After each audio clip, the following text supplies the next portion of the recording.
35절 말씀을 통해서 우리 7번을 7번까지라도 70번까지라도 할진이라는 제목으로 여러분과 은혜를 나눈다 합니다.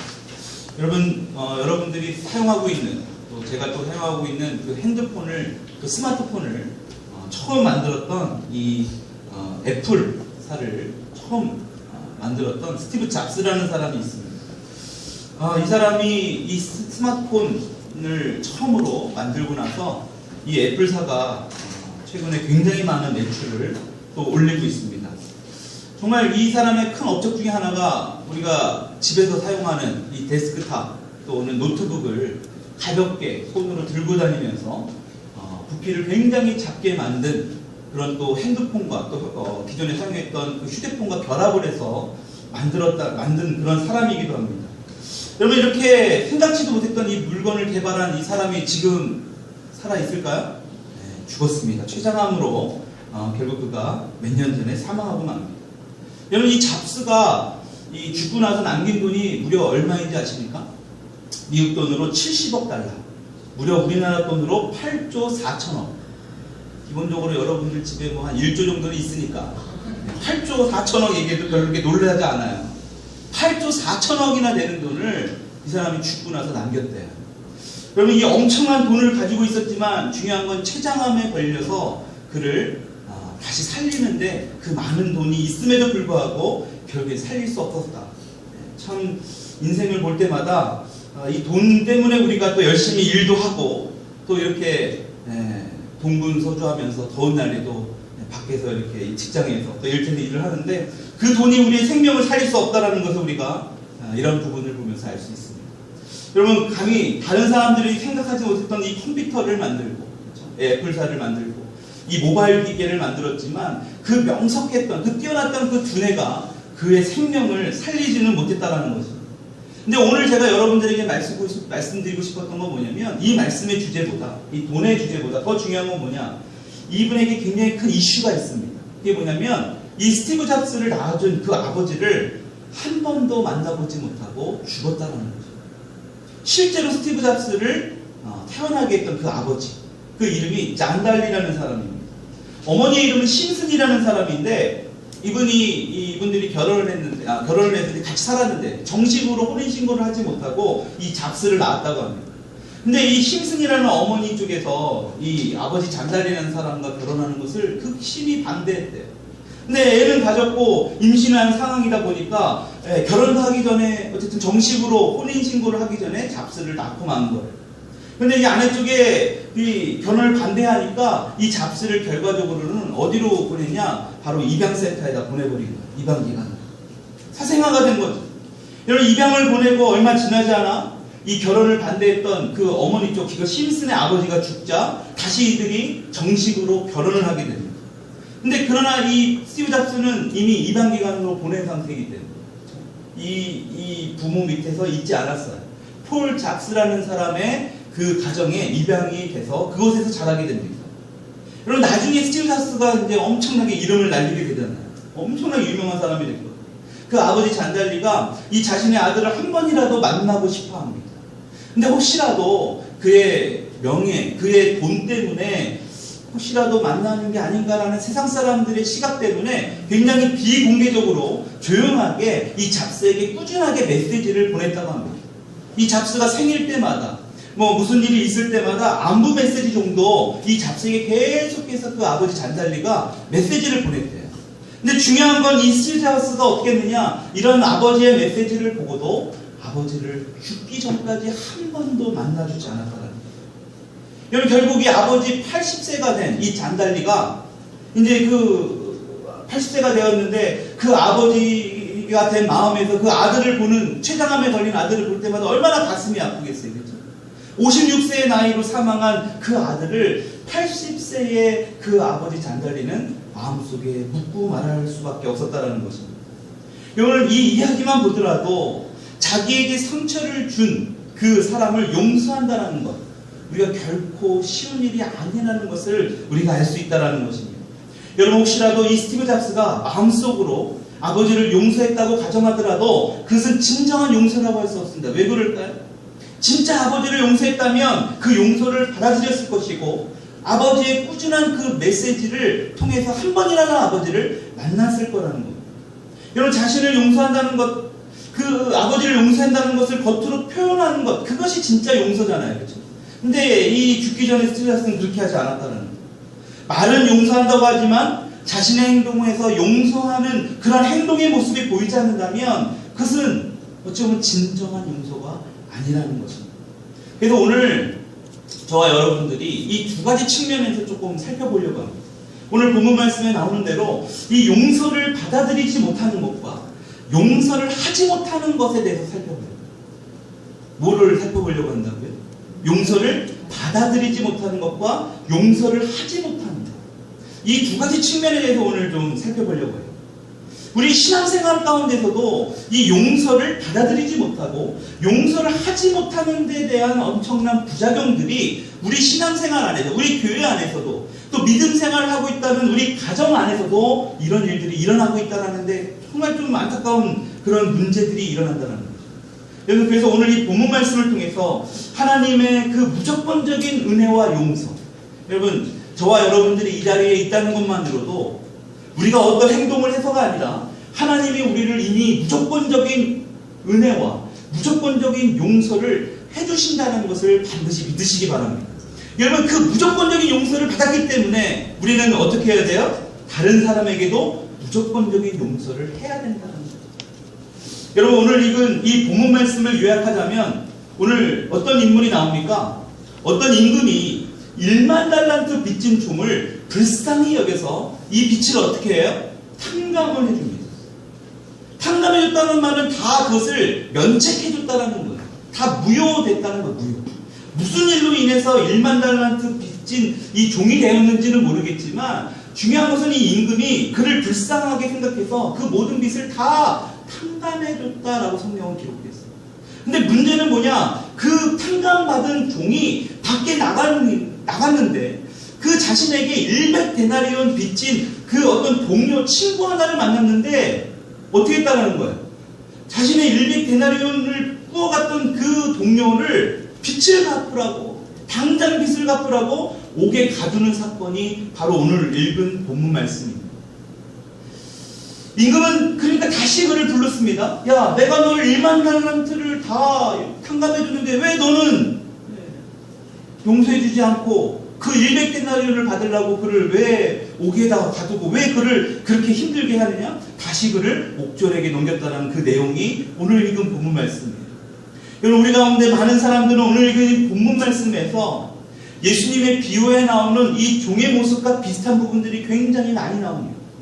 많이 있어요, 우리들에게 실상. 우리가 마태복음 18장 26절을 현대어 성경의 버전으로 보게 되면 이렇게 기록되어 있습니다. 우리 같이 한번 읽어볼까요? 시작. 그러자 종은 왕에게 엎드려 조금만 참아주십시오. 그러면 다 갚아드리겠습니다 하고 간청하였다. 이렇게 기록되어 있습니다. 여러분, 현대어 성경은 우리가 읽은 이 개역개정 성경보다는 조금 읽기 쉽게 번역되어 있어요. 그래서 현대어 성경을 여러분들이 뭐 앱을 통해서 다운을 받아서 봐도 되고요. 현대어 성경의 성경책을 구매해서 읽으셔도 여러분들이 개역개정의 성경을 읽으면서 같이 읽으면 더 쉽게 이해가 될 거라고 생각합니다. 여러분, 어쨌든 이 현대어 성경에 이렇게 기록되어 있어요. 이 종이 주인에게 어떻게 얘기하고 있어요? 시간을 연장해달라고 얘기합니다. 시간을 연장해주면 어떻게 한다고 해요? 다 갚겠다고 합니다. 여러분, 우리가 이 본문 말씀을 읽으면서 이 1만 달란트가 이게 얼마나 많은지를 우리가 좀 생각해 봐야 돼요. 이 10,000달란트가 얼마나 금액적으로 큰 금액인지를 우리가 좀 생각해 봐야지 이 종이 얼마나 어리석은 이 이야기인지를 우리가 알 수 있다는 거예요. 이 10,000달란트를 금액으로 환산하면 어마어마한 금액이 됩니다. 여러분, 그 당시의 달란트는 금이나 은의 그 측량하는 그 무게의 그 단위예요. 그래서 1만 달란트가 몇 킬로 정도 되느냐? 오늘날로 금 30kg 정도 됩니다. 여러분, 그게 30kg다? 여러분들 이게 다 안 해도 돼요. 모든 일을 다 접고 그 금 30kg만 갖고 살아도 평생을 먹고 살 정도의 그 30kg 정도 되는 그 1만 달란트의 양, 엄청난 양인 거예요. 여러분, 오늘날 우리 돈으로 만약에 환산된다면 아마 수조, 여러분들의 자산을 가지고 있는 그 금액, 한 수조 원 정도. 여러분들 통장에 있는 한 1조 원 정도 되는, 그 정도 되는 금액이라고 생각이 됩니다. 여기서 포인트는 뭐냐? 액수가 얼마나 중요한 것이 아니라, 여러분, 이것이 이 종이 아무리 더 벌어도 어떻게 한다는 거예요? 갚을 수 있는 금액이 아니라는 겁니다. 우리가 아무리 지금 남편들과 아내들이 함께 힘을 다해서 돈을 법니다. 자녀들까지 같이 돈을 버는 그러한 가정들이 많잖아요. 우리가 평생을 앞으로 몇 년을 살지 모르지만 평생 아무리 번다 할지라도 수조를 번다라는 것은 우리는 도저히 상상할 수 없는 금액이에요. 여러분, 이 종이 마찬가지예요. 아무리 자신이 번다 하더라도 이 돈을 절대로 벌 수 있는 돈이 아니에요. 다시 말해 1만 달란트를 갚을 수 있는 그런 상황이 아니라는 거예요. 여러분, 그런데도 그가 어떻게 하고 있습니까? 어리석은 생각을 하고 있습니다. 나아가서는 교만하게 뭐라고 얘기해요? 시간만 연장해주면, 굉장히 교만한 겁니다. 여러분, 시간만 연장해주면 그 수조원이라는 데는 그 빚을 다 갚을 수 있다고 생각합니다. 여러분, 그렇다면 주인이 자신의 종이 평생을 갚아도 다 갚을 수 없다는 것을 몰랐을까요? 주인이 몰랐을까요? 임금이 몰랐을까요? 알았어요. 도저히 네가 갚을 수 없다는 걸 다 알았습니다. 아무리 종이 네가 남은 생애를 다 벌어도 다 갚을 수 없는 금액인 것을 알았기 때문에 그 주인이 그 종을 불쌍히 여겨 그 빚을 다 탕감해 주었다는 거죠. 여러분, 그 주인은 기한을 연기해 준 게 아니에요. 모든 빚을 어떻게 했다고요? 다 탕감해 줬다는 거예요. 여기가 굉장히 중요한 포인트예요. 이 종은 기한을 연기해 달라고 했지만 주인은 기한을 연기해 주지 않았어요. 모든 빚을 탕감해 줬다. 근데 중요한 것은 뭔지 아십니까? 이 불쌍한 종이 이 놀라운 소식을 듣고 진짜 그 사실을 그대로 믿을 수 없었다라는 데 문제가 됐다는 거예요. 다 탕감해 주었음에도 불구하고 그는 그것을 그대로 받아들이지 않았다는 거예요. 그것을 믿을 수 없었다라는 거예요. 그래서 그는 그 빚에서 해방되어서 자유함을 누리며 살 수가 없었다는 거예요. 이제 모든 것이 다 끝났는데 그는 아직도 빚진 자라고 생각했어요. 더 많이 일해서 아껴 쓰고 저축해서 자신의 그 빚진 그 1만 달란트를 다 갚아야 된다라고 그가 생각했다는 겁니다. 여러분, 아직도 빚을 지고 있다고 생각했기 때문에 그가 어떤 행동을 했어요? 자신에게 그 빚이 있다고 생각했기 때문에 그는 그 주인에게 빚을 갚아야 한다고 생각을 했기 때문에 잠시 후에 누구를 만났다라는 거예요? 동료를 만나자 자신에게 꼬갔던 그 빚이 생각났다는 거예요. 그 빚을 어떻게 하려고 해요? 자신이 걷어들이려고 했던 겁니다. 여러분, 오늘날 우리 가운데 이런 사람들이 너무나 많이 있습니다. 하나님의 은혜를 말씀을 통하여 읽었습니다. 우리가 때로는 찬양하면서 그 하나님의 은혜를, 하나님의 사랑을 우리가 종종 느끼면서 살아가잖아요. 그렇죠? 감사하며 살아가잖아요. 근데 우리가 이러한 것을 문득문득 잃고 살아갈 때가 많아요. 우리가 머리로는 하나님의 은혜에서 너무나 잘 알아요. 믿음으로 그것을 받아들이지 못하면, 중요한 것은 그것을 믿음으로 그것을 우리가 인정하지 못하면, 우리가 삶 속에서 그 믿음으로 그것을 삶에서 반영하지 못하면 우리가 어떻게 된다는 거예요? 우리가 열심으로 우리의 노력으로 그 은혜에 보답하기 위해서 오늘도 우리는 행위로 뭔가를 하려고 한다는 거죠. 여러분, 은혜란 뭘까요? 은혜, 영어로 말하면 그레이스입니다. 여러분, 은혜라는 것은 우리가 무엇을 해서 받는 게 아니에요. 그것은 마땅한 노력의 결과죠. 여러분들이 직장을 다니면서 월급을 받는 건 그건 마땅한 받는 거예요. 그거는 은혜가 아니잖아요. 여러분들이 사장님한테 감사합니다라고 월급 봉투를 받을 수 있지만 그것이 은혜는 아니에요. 여러분들이 수고하고 애쓰고 힘들게 벌은 돈을, 벌은 그 행위를 돈으로 보상받은 겁니다. 여러분, 그러나 은혜는 달라요. 어떤 겁니까? 하나님께서 받을 것이 하나도 없는, 받을 자격이 없는 우리들에게 하나님이 뭐예요? 우리를 사랑하시는 거예요. 우리에게 선물을 주시는 거예요. 그것도 어떻게 주시는 거예요? 그냥 거저 주시는 거예요. 너가 어떻게, 내가 이것도 줄 테니까 너가 이번 주에 뭐를 해야 돼. 내가 너에게 이것을 줄 테니까 이번 주에 새벽 기도부터 수요 예배, 금요 예배 한 번도 빠지면 안 돼. 너 빠지면 이거 다시 가져갈 거야. 하나님은 그러실 분이 아니에요. 내가 이거 줄 테니까 너가 11조 감사 헌금, 모든 헌금으로부터 교회에 있는 모든 봉사는 네가 다 해야 돼. 여러분, 이런 잘못된 생각으로 신앙생활을 하고 있는 오늘날의 많은 사람들이 우리 주변에 너무나 많이 있다라는 것입니다. 여러분, 그러다 보니까 어때요? 자유함이 없습니다. 주일이 더 피곤해. 더 평안하고 참 휴식을, 참 샬롬을 느껴야 할 이 주일이 부담이 되고 고민이 되고 뭔가 행위로 뭔가 재충전이 돼야 할 이 주일이 한 주간의 새로운 마음을 얻고 새로운 힘으로 살아야 할 이 주일이 부담감으로 밀려오는 그러한 모습들이 우리 주변에 너무나 많이 있다는 거예요. 여러분, 하나님의 은혜는 우리가 어떠한 일을 해서 얻을 수 있는 게 아닙니다. 하나님의 은혜는요, 우리가 어떠한 일을 한다고 해서 갚을 수 있는 건 더더욱 아니라는 걸 알아야 돼요. 하나님의 은혜는 우리가 셀 수가 없습니다. 우리가 어떤 행위로 그 하나님의 은혜를 우리가 받으려고 그 보상을 어떻게든 하나님께 갚아보려고 노력하지 말라는 거예요. 여러분, 이러한 은혜를 제대로 알지도 못하고 깨닫지 못하기 때문에 오늘날 많은 그리스도인들이, 많은 가정들이 신앙생활을 하면서도 불행하게도 자신의 행위에만 집중하고 있다는 거예요. 국민일보 신문을 볼 때마다 안타까운 그 기사가 뭐냐? 최근에 가나안 신앙들이 점점 늘어나고 있다. 가나안. 여러분, 가나안을 거꾸로 해주세요. 안 나가요.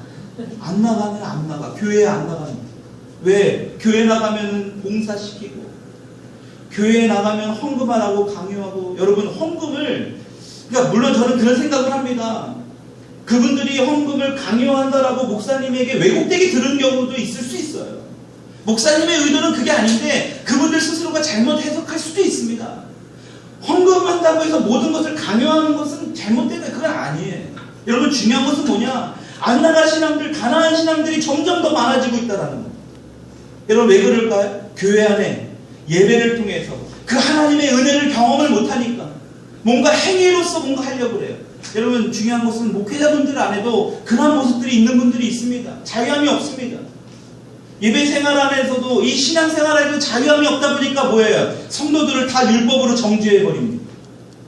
우리는 십자가의 보혈로 하나님의 은혜로 우리는 구원받았습니다. 말은 하지만 행동으로는 어떻게 합니까? 정죄하고 율법으로 다스리려고 해요. 당신이 11조 안 하고 당신이 예배 안 나오면 당신은 잘못됩니다. 큰일 납니다. 여러분, 그렇지 않아요. 혹시라도 설사 그런 교회에 그런 목사님의 설교 말씀을 듣는다 할지라도 여러분들 시험 들 거 없습니다. 그것이 진리가 아니니까요.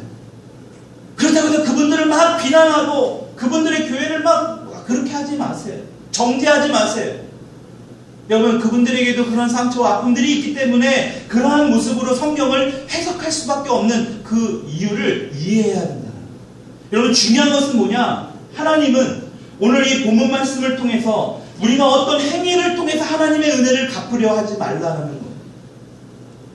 여러분들, 죄송하지만 오늘날 제가 이 목사가 목회를 하기 위해서 주일날 이 교회에서 단위에 쓰고 기도하고 뭐 그때로는 금식을 하고 그런다고 해서 하나님의 은혜를 보상받느냐? 전혀 그럴 수가 없다는 거예요. 저와 여러분들은 그 누구도 하나님의 은혜를 우리가 대신 어떤 행위를 통해서 하나님 앞에 갚으려고 하지 말아야 된다는 거예요. 제가 오늘 말씀을 준비하면서 몇 년 전에 실제로 상담하면서 이 신천지에 빠진 4년 동안이나 빠져 있었던 28살 청년이 있었어요. 불행하게도 아버지가 목사님이에요. 그것도 우리나라에서 가장 큰 교단이라고 하는 통합 측에 속해 있는 그 목사님의 아들이에요. 게다가 더 놀라운 건 노회장까지 하셨던 그 목사님의 아들이에요. 지방에 있었는데 이 친구가 4년 동안이나 신천지에 있었습니다. 중요한 건 지금은 신천지에서 빠져나와서 오히려 그 신천지에 빠져있는 그런 사람들을 돕는 이단 그 상담소 간사로 사역을 하고 있습니다. 그러니까 자기처럼 이제 이단에 빠져있는 사람들을 도와서 이제 정상적인 신앙생활, 건전한 신앙생활 할 수 있도록 돕는 그런 일을 하고 있는 청년이에요. 근데 중요한 건 뭐냐? 그가 그 사역에 굉장히 열심으로 사역합니다. 근데 거기에서 문제가 생기기 시작하더라고요. 열심히 사역을 하는데 탈진이 되고 너무나 힘들어서 상담을 받으러 온 거예요. 기도도 잘 되지 않고 예배도 잘 드려지지 않고 어느 날부터 너무나 힘든 거예요. 그 사역 자체가. 그래서 이제 가장 큰 문제가 뭐였냐? 바로 하나님의 은혜를 알지 못하고 있었다. 그 청년이요, 하나님의 은혜가 무엇인지를 전혀 몰라요. 제가 물어봤어요. 형제님, 은혜가 과연 뭐라고 생각하십니까? 그 그 친구는 신학도 공부했던 사람이니까 문자적으로 이 정답은 너무나 정확히 알고 있죠. 근데 실상 제 이 의도했던 질문을 아니까 쉽게 대답을 못하는 거예요. 그가 4년 동안이나 빠져 있었던 그 신천지에 빠졌을 때는 그 죄책감이 그를 계속해서 이단에서 빠져 있는 사람들을 구출해내는데 그 일에 몰두했었던 거예요. 그 신천지에 빠져 있던 사람들 한 사람 한 사람을 좀 빼오면, 정상적으로 이렇게 좀 잘 인도하면 자신이 4년 동안에 빠져 있었던 그 신천지의 생활들이 조금이라도 탕감받을 수 있을까? 조금이라도 그 하나님의 은혜에 보답할 수 있을까? 그는 그 생각이 먼저였던 거예요. 하나님의 은혜에 감사해서 내가 이 사역을 하는데 하나님 정말 하나님의 은혜에 저는 감사해요. 저는 이것밖에 할 수 없지만 그냥 한 사람 한 사람 감당하는 데 너무나 감사해요. 그 일에 집중했더라면 그는 예배에 탈진하거나 기도를 소홀하거나 그러지 않았을 거예요. 근데 그는요, 한 사람 한 사람 할 때마다 자신의 저지른 죄가 생각났던 거예요. 4년 동안이나 빠져있던, 자신의 신천지에 빠졌던 그 모습이 생각났던 겁니다. 그러니까 열심히 사역을 합니다. 약간의 그 덜 죄책감을 느껴보려고, 약간의 좀 자신의 실수를, 잘못했던 그 죄악들을 조금이라도 만회해보려고. 근데 어떨까요? 예전의 모습들이 자꾸 자신의 모습을 힘들어합니다. 여러분, 저는 이 형제가 자신을 진정으로 용서하지 못하고 있다는 것을 상담을 통해서 깨닫게 되었어요. 자신을 진정으로 용서하지 못했다. 여러분, 주님께서 우리에게 끊임없이 원수를 사랑하라고 말씀하십니다. 근데 만약 여러분들에게 가장 큰 원수가 여러분들의 주변, 여러분들의 남편, 여러분들의 아내, 여러분들의 자녀, 여러분들의 이웃이 아니라 바로 내 자신이라면 어떨까요? 원수를 사랑하라는 그 원수 안에, 내 이웃 안에 우리 주변에 있는 사람을 볼 게 아니라 내 자신을 봐야 된다는 것입니다. 우리가 중심으로 형제를 용서하지 못하면 하나님의 그 용서를 경험할 수가 없습니다. 여러분, 우리는 형제란 말을 내가 아닌 다른 사람으로 생각하고만 있는지도 몰라요. 중요한 것은 뭐냐? 바로 내 자신을 용서하지 못합니다. 바로 자신의 그 잘못했던, 실수했던 그 과거의 모습을 진짜 용서하지 못하면 어떻게 되겠습니까? 바로 이러한 형제, 이러한 청년의 모습처럼 자신의 잘못된 과거의 실수를 조금이라도 만회해보려고 자신의 행위로 뭔가를 자꾸 해보려고 하는, 그러다가 탈진되고 그러다 넘어지고 그러다가 어떻게 돼요? 교회에 가난한 신앙들, 안 나가는 신앙들의 우리들의 모습들이 있다라는 것입니다. 여러분, 자기 자신에 대한 분노와 원망, 자신을 스스로 용서하지 않는 것은 우리가 다른 사람을 통해서 상처를 입는 것과 똑같아요. 생각해보세요. 다른 사람들로부터는 상처를 너무나 잘 입어요. 근데 중요한 건 내 자신이, 내 스스로가 용서하지 못해서 나에게 여러분들 스스로도 용서하지 못한 그로 인한 상처를 받을 수도 있다는 겁니다. 다시 말해 나를 용서하지 못한. 여러분, 그래서 뭐를 해야 됩니까? 하나님의 무조건적인 은혜와 용서를 받아들일 수 있게. 여러분, 오늘 저와 여러분들 가운데 하나님은 어떤 조건, 너가 어떤 행위를 보고 모태신앙이고 아니요, 여러분들의 어떤 집사, 권사, 어떤 11조, 교회의 어떤 봉사, 이거 보고 아닙니다. 절대 그러실 분이 아니에요. 무조건적인 은혜와 용서를 하시는 그 하나님 아버지를 받아주시기를 주님의 이름으로 축원합니다. 여러분, 오늘 다른 것이 중요한 게 아니에요. 하나님이 정말로 우리들을 무조건적인 은혜와 용서로 우리를 지금도 인도하고 계시다는 것. 여러분, 이 사실을 믿으시기 바랍니다. 이게 진리예요. 두 번째로, 용서를 다른 사람에게도 해야 된다. 중요한 것은 내가 하나님으로부터 무조건의 용서를 받았다면 우리는 무조건적으로도 다른 사람에게도 그 용서를 해야 된다. 여러분, 우리가 하나님의 은혜와 용서를 못 받아들이게 되면 어떨까요? 반대로 우리도 무조건적으로 다른 사람을 용서한다든지 무조건적으로 다른 사람을 은혜를 베푸는 일에 굉장히 힘들 수가 있다는 거예요. 그 예가 아까 전에 제가 얘기했던 누구예요? 바로 스티브 잡스. 여러분, 스티브 잡스는 이 미국의 세계의 부자들 중에도 탑5? 탑3 안에 속하는 그러한 엄청난 부자입니다. 근데 그 수많은 부자들 중에 가장 손꼽히는 것 중에 하나가 뭐냐? 기부 안 하기로 손꼽히는 겁니다. 8조 4천억이라는 그 재산을 가지고 있으면서도요, 그는 기부하는 일에 굉장히 인색했다는 거예요. 다른 다른 어떤 마이크로소프트 창시자나 뭐 여러 사람들이 부자들보다요. 예, 이 스티브 잡스가요, 이 다른 사람들에게 기부한 금액이 굉장히 작았다라는 거예요. 여러분, 오늘 본문 말씀 28절 이하에 보게 되면 이 1만 달란트를 탕감받은 이 종이 이 100데나리온을 빚진 동료 한 사람을 만나게 돼요. 여러분, 여기서 더 중요한 것은 뭐냐? 우리가 아까 1만 달란트의 가치를 배웠잖아요. 그렇죠? 1만 달란트가 얼마나 되느냐에 따라서 우리가 봤어요. 중요한 것은 이 100데나리온이 얼마나 되느냐 우리가 살펴봐요. 여러분, 자기는 지금 얼마를 감면받은 거예요? 1만 달란트. 근데 정작 자기에게 동복한 친구는 얼마예요? 100데나리온이에요. 이 무료 가치가 어떻게 되냐? 60만 대 1입니다. 우리 영상이가 수학을 잘하니까 계산이 아마 빠를 거예요. 여러분, 예를 들어서 1만 달란트의 지금 돈의 가치가 만약에 예를 들면 6억이라고 가정한다면 100데나리온은 얼마예요? 60만 대 1이니까 얼마가 돼요, 영상아? 막 눈 깜빡거리면서 막 계산하는 것 봐. 여기서 막 계산 딱 하면은 막 목사님이 계산 못해서 완전 시킨 것 같으니까. 이 1만 달란트가 6억이라고 가정하면요, 이 100데나리온은 얼마냐? 바로 오늘날의 가치를 따지면 1,000원 정도밖에 안 된다는 사실. 놀랍지 않습니다. 6억을 탕감받았는데 자신은 1,000원을 빌려준 그 사람을 멱살을 잡은 거예요. 여러분, 그 종은 엄청난 금액을 탕감받았지만 자신에게는 얼마도 되지 않은 그런 그 많지도 않은 그 금액을 빌린 동료를 보자 목을 잡고 막무가내로 갚으라고 했다라는 그 사실이 오늘 여기에 나오고 있는 그 종의 모습입니다. 여러분, 게다가 그 종은 어떻습니까? 자신은 주인에게 시간을 연장해달라고, 은혜를 베풀어달라고 간청합니다. 그렇죠? 근데 동료에게는 어떻게 해요? 자비가 없습니다. 연장은커녕 그 동료를 어떻게 해요? 감옥에 바로 가둬버리고. 여러분, 이 말씀을 보면서 우리의 모습을 살펴봐요. 이 말씀이 그냥 예수님이 비유의 모습이고 그 당시에 그냥 그랬던 것보다 그게 중요한 게 아닙니다. 오늘 우리에게 해주시는 말씀이라는 거예요. 우리 신앙인들에게 적나라하게 보여주시는 말씀이라는 거죠. 오늘날 우리 크리스찬들에게 주는 교훈이 뭘까요? 우리는 주님이 십자가에서 엄청난 죄를 탕감해 주셨지만 이 1,000원에 해당되는, 어찌 보면 1,000원에도 해당되지 않는 아주 보잘것없는 그 형제의 잘못을 우리는 용서해 주지 못하고 있다. 저는 어떤 신문을 보면서 굉장히 놀랐습니다.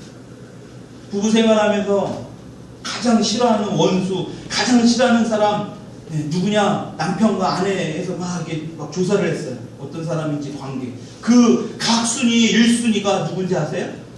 여러분들이 기대한 대로 그대로. 남편은 아내, 아내는 남편. 어떻게 남편에게 가장 큰 원수가 아내가 돼야 되고 아내의 가장 큰 원수가 남편이 돼야 되는 이 비극적인 현실을 웃을 수밖에 정말 웃기 힘든 이러한 세상 가운데서 우리가 살아가고 있다는 것입니다.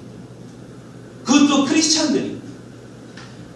얼마나 남편이, 얼마나 아내가 큰 잘못을 했는지 모르지만 자신은 1만 달란트를 하나님으로부터 용서받고 어찌 보면 100데나리온의 실수를, 잘못을 저지른 남편과 아내를 가장 원수로 생각하며 살아가는 오늘날 교회 안에 슬픈 현실들이, 그게 크리스찬들의 모습이 있다는 것입니다.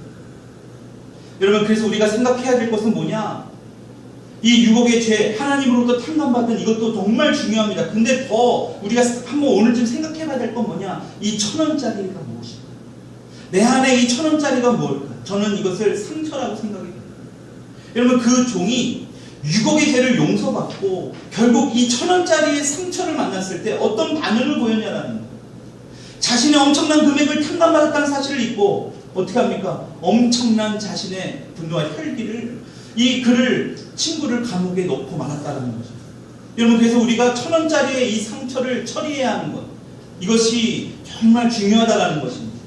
여러분, 6억의 빚을 용서받았다는 사실을 잊지 않기 위해서도 우리가 이 얕은 1,000원짜리 아주 보잘것없는 이것 또한 우리가 진정으로 좀 살펴봐야 된다. 여러분, 하나님께서는 진정으로 회개하기를 원하세요. 우리가 진짜 회개하기를 원하세요. 그 회개의 시작은 뭐냐? 바로 용서라는 거죠. 여러분, 예수님께서 왜 우리가 하나님께 그 지은 죄를 6억으로 표현하시고, 왜 우리가 형제들로부터 받은 그런 상처를 1,000원의 비율로 표현하셨을까? 왜 그 정도로 이렇게 예수님이 극단적으로 표현하셨을까? 여러분, 그것은 과연 우리의 상처에 비해 그렇게 많은 죄를 우리가 짓는다는 걸까요? 우리가 받은 이 상처에 비해서 우리가 이렇게 많은 죄를 짓고 있는다는 그런 의미일까요? 여러분, 그렇다는 거예요. 우리가 그 많은 죄를 짓고 있다는 거예요. 우리는 한번 상처를 받으면 다시 말해 일평생 우리 마음 가운데 그것을 묻어두고 썩어두게 되면 그것을 간직한 채 사람들을 어떻게 한다고요? 미워하며 살아갈 수 있다는 거죠. 내 조그만 상처가 있으면 하나님으로부터 용서를 받았음에도 불구하고 그 용서받은 자비와 은혜를 다른 주변 사람들, 내 이웃에게 그것을 베풀 수 없을 수 있다는 거예요. 여러분, 그것을 의식하든 의식하지 못하든 그것은 사실이라는 거죠. 이렇게 미워하는 마음을 간직한 채 두고두고 미워하기 때문에 그 죄가 장차 어떻게 된다는 거예요? 유혹의 죄까지도 불어날 수 있다는 거예요. 여러분, 그렇게 많은 죄를 회개했음에도 자유함이 없고 여전히 억눌린 상태로 기쁨 없이 살아가는 그 이유가 뭘까? 여러분, 이 죄를 회개하는 것보다 더 중요한 것, 어찌 보면 회개하는 것만큼 중요한 것은 뭐냐? 우리의 1,000원짜리 상처가 무엇인지를 살펴보는 것이죠. 우리의 과거로부터 받았던 어찌 보면 1,000원짜리 정도밖에 되지 않는 그 얕은 상처가 무엇인지. 여러분, 그건 아무것도 아니거든요. 제가 상담을 하지만 상처는요, 이건 아무것도 아니에요. 어떠한 상처든 저와 여러분들이 상처 받은 것, 예수님이 십자가에서 우리의 죄를 용서한 그거하고는 비교할 수 없는 상처. 근데 우리는 어떻게 하고 살아가고 있습니까? 용서받은 그 1만 달란트보다 그 얕은 그 우리의 상처만을 자꾸 치유받으려고 하고, 이곳에는 있지 않지만 제가 섬기고 있는 그 센터에도 보면요, 그 얕은 상처로 인해서 매일같이 오시는 분이 있어요. 매일같이 그 상처 한번 치유받으려고. 물론 적절하게 어느 기간을 통해서 자기 상처를 돌아보는 건 중요합니다. 근데 맨날 그 상처만 들여다본다고 그 상처가 해결되는 거 아니에요. 내 모습을 들여다보는 건 좋습니다. 근데 중요한 건 그것만 계속해서 집중해서 돌아본다면 그 진짜 크신 하나님의 은혜를 우리가 잊고 살아갈 수 있다.